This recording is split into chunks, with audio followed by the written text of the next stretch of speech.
Hello everyone, welcome back to Stock Trader and Investor channel. Last video हमने discuss किया था basic of ETFs। तो उसमें हमने बताया था क्या डिफरेंस है ETF और म्यूचुअल फंड में।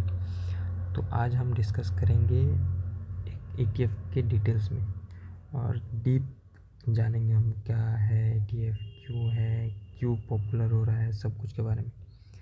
तो आज हम पहले एक ETF का एनालिसिस करेंगे। जैसे ये आप देख रहे हैं, ये है हमारी एसेट का NYSE फैंग, जो US का टेक मार्केट को फॉलो करता है। तो इसका ग्रोथ आप देख सकते हैं, कितना ग्रोथ दिया इस ETF ने। इसने यहाँ से यहाँ तक का लगभग 200% का रिटर्न दे चुका है, वो भी कितने टाइम पीरियड में, 2 साल में।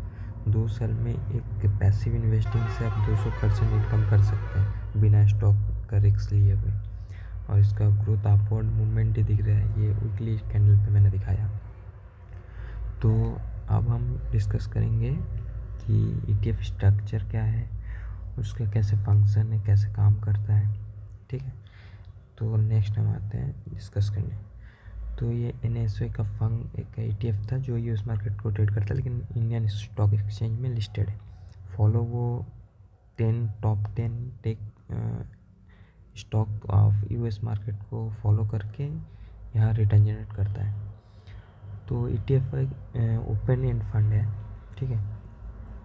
तो ये लिस्टेड होता है स्टॉक एक्सचेंज पे एंड इसका बहुत सारा, जैसे आपने देख लिया, US मार्केट का कर सकता है, गोल्ड को कर सकता है, उसके बाद सेंसेक्स जो इंडियन स्टॉक एक्सचेंज है उसको फॉलो कर सकता है, 30 होता है स्टॉक उसमें।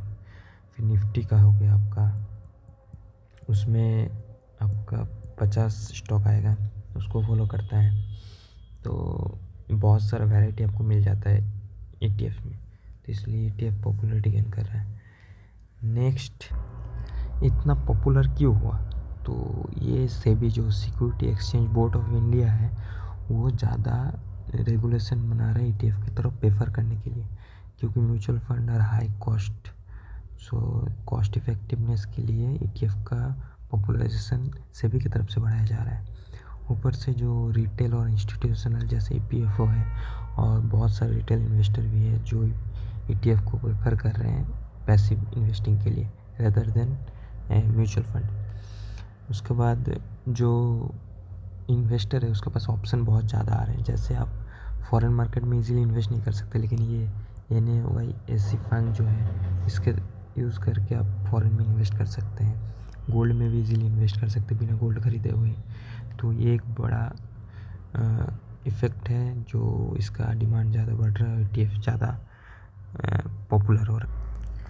लेकिन इसमें ऐसा नहीं है कि बिल्कुल रिस्क नहीं है, कुछ रिस्क इन्वॉल्व है ETF इन्वेस्टिंग में, जो हम मिनिमाइज़ कर सकते हैं अच्छे से थोड़ा देख के अगर इन्वेस्ट करें तो जैसे कि पहला रिस्क आता है ट्रैकिंग एरर। कोई ETF है जो अपने इंडिसेस को अच्छे से ट्रैक नहीं कर पाता है, तो उसमें थोड़ा रिटर्न कम आने का चांस है।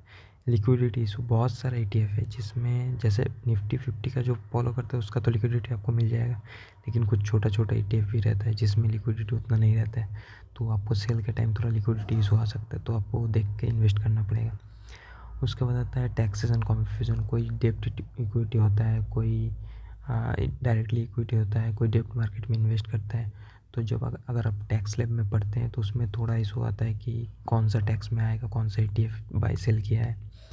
तो ये सब थोड़ा नेगेटिव है ETF के लिए, लेकिन इसको ठीक किया जा सकता है। जैसे एक्सपेंस रेशियो आप चेक करके इन्वेस्ट कर सकते हैं, लोअर है तो आप इन्वेस्ट कीजिए। ट्रैकिंग एरर जिसमें सबसे कम है उस ETF में आप इन्वेस्ट कीजिए। जिस ETF का ट्रेडिंग वॉल्यूम ज़्यादा है नॉर्मल डेज में, उस पर आप इन्वेस्ट कीजिए, तो लिक्विडिटी का कोई इशू नहीं रहेगा। और आप चूज़ कर सकते हैं कौन सा अंडरलाइंग इंडेक्स है, तो आपको पता भी रहेगा कि कौन सा टैक्सेशन में आएगा, डेप्ट में आएगा कि इक्विटी में आएगा।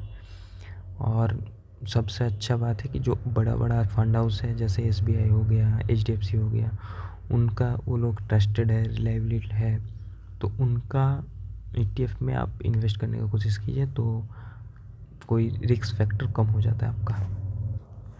तो अब ETF का आप हिडन साइड भी जानते हैं और बेनिफिट्स भी जानते हैं। तो एक अच्छा इन्वेस्टमेंट टूल है इन्वेस्टमेंट के लिए, तो आप केयरफुली इसको सिलेक्ट कीजिए। और स्टॉक मार्केट में आप अगर नया है और इन्वेस्ट करना चाहते हैं पैसिवली, तो ETF के थ्रू स्टार्ट कर सकते हैं। अगर वीडियो को पसंद आए तो लाइक कीजिए, सब्सक्राइब कीजिए, और डिटेल्स में ETF के बारे में और वीडियो आते रहेंगे।